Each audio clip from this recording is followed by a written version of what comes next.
उनके प्रयासों से शांति पूर्वक चला। लेकिन वो शांति उन्होंने कैसे प्राप्त की?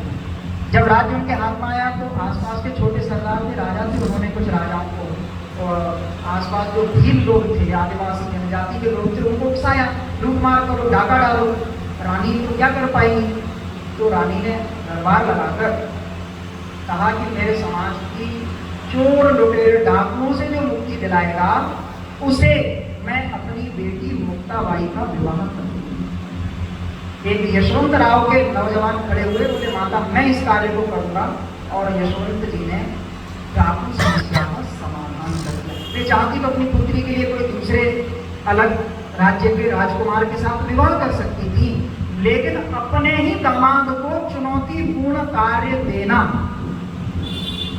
ये था माता अहिल्याबाई की दूरदृष्टि और त्याग। एक युद्ध को लेकर एक बात और बड़ा महत्वपूर्ण प्रसंग है जिसको कक्षाओं में पढ़ाया जाना चाहिए। माता के धर्म कार्यों की बहुत चर्चा होती है, युद्ध को लेकर मैंने कहा ना, उनको मिलिट्री ट्रेनिंग मिली, कूटनीति मिली, ये सब की ट्रेनिंग मिली, जिसका उपयोग कहाँ हुआ?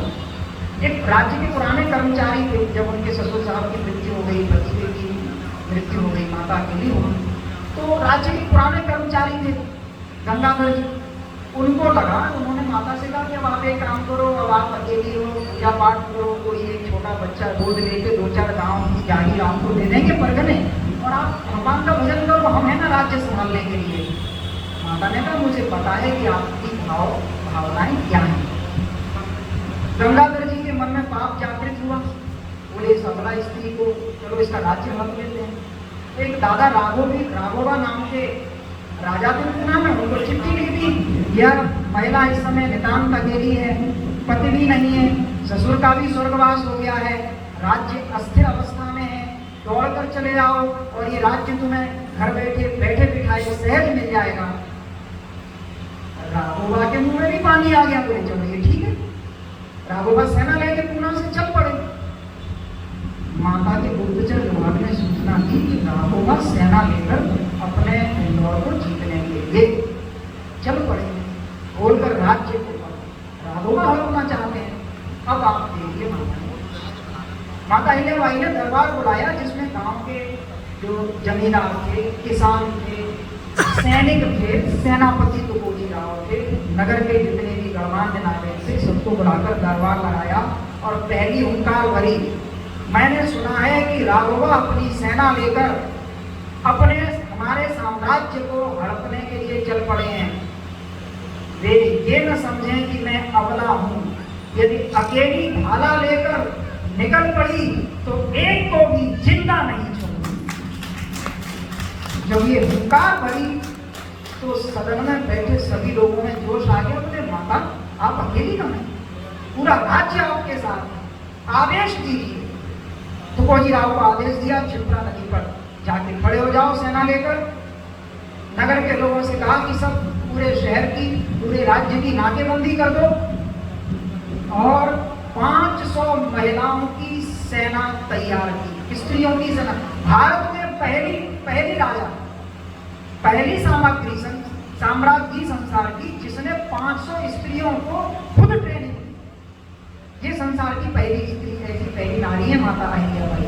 और 500 महिलाओं की फौज तैयार करके, ट्रेनिंग देकर, प्रशिक्षण देकर, आसपास गायकवाड़ को, ग्वालियर के सिंधिया जी को पत्र लिख दिए, ये विदेश नीति कि मेरे ऊपर आक्रमण होने वाला है।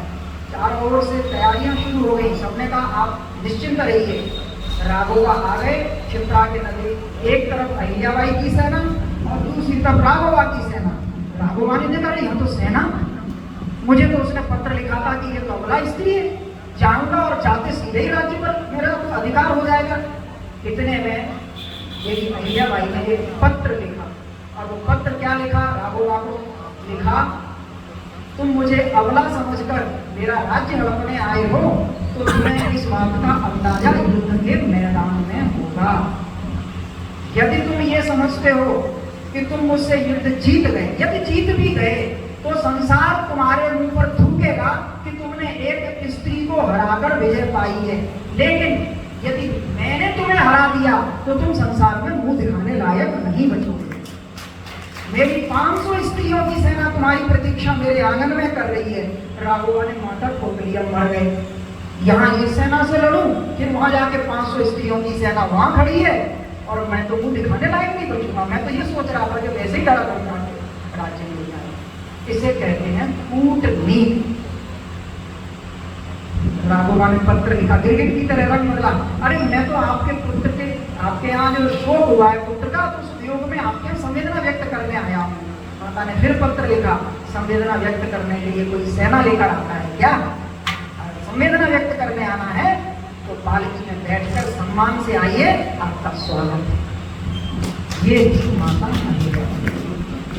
बहुत कम लोग इस अगले युद्ध की चर्चा करते हैं। लोग को लगता है कि माता का जीवन इतना सहज और इतना आराम से कट गया होगा। नहीं।